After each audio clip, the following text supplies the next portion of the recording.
என்ன இந்த விஜய், ஒரு வீட்டுல சாவு வந்தா நாம தான் அங்க போயிட்டு துக்கம் விசாரிக்கணும். இவர் எடுத்து கூப்பிட்டு வந்து துக்கம் விசாரிப்பாரமா? இதெல்லாம் ஒரு மாண்பா? நாம தேடி போய் துக்கம் விசாரிக்கணும், அதான் மாண்பு அப்படின்னு இங்க இருக்க எல்லா அரசியல்வாதியும் கேட்கறது நல்லா தெரியுது. நல்ல விஷயம் தான், கரெக்டா கேக்குறீங்க. ஆனா கரூரோட உயிரிழப்பு வந்து வேற ஏதோ கண்ட்ரியில் நடந்த மாதிரி நீங்க கேக்குறீங்க கேள்வி.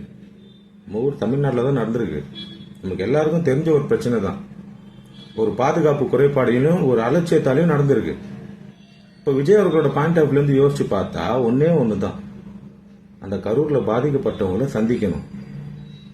3 வாரம் மேல தாண்டிடுச்சு, இன்னும் பர்மிஷன் கிடைக்கல. இன்னும் இவர் பர்மிஷனுக்காக வெயிட் பண்ணுவாரா? அவர் கட்சி தொடங்குறதுல இருந்து போலீஸோட பர்மிஷன் தான் எல்லாமே பண்றாரு. அப்படிதான் இதுவும். இதுல இன்னும் முக்கியமா பாதுகாப்போட தான் பண்ணி ஆகணும். ஏன்னா பாதுகாப்பு குறைபாடால் நடந்த ஒரு பிரச்சனை. இனிமே அந்த ரிஸ்க் அவர் எடுக்கவே கூடாது, எடுக்கவும் மாட்டாரு.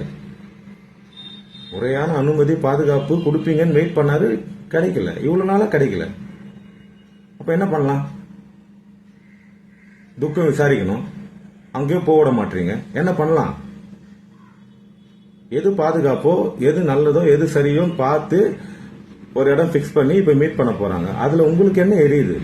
இப்படியே உசுப்பேத்தி என்ன சாதிக்க போறீங்க? விஜய் அவர்களை ஒரு இடத்துல கூப்பிட்டு வந்து கிரௌடு வருதான்னு பாக்கணும்னா தமிழ்நாட்டில் இல்ல, சவுத் இந்தியாலே நீங்க ட்ரை பண்ணாதீங்க.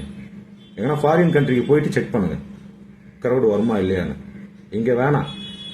சவுத் இந்தியாவில் நீ எங்க கூட்டம் போய் நிக்க வச்சாலும் அவருக்கான பெரிய கூட்டம் வரதான் செய்யும். அது முதல்ல புரிஞ்சுக்குங்க.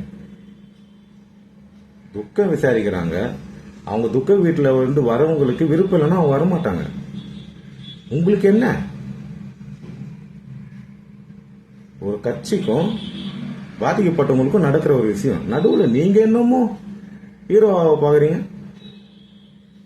போதும், பண்ணதெல்லாம் போதும். கொஞ்சம் பொறுமையா இருங்க. ஏற்கனவே ஒரு 3 வாரம் மேல அடிக்கி உட்கார வச்சிட்டீங்க. அப்படியே இருந்துருவாங்கன்னு நினைச்சீங்களா? இன்னும் வீரியமா வர வேண்டிய நேரம் இது. பொறுத்திருந்து பாருங்க.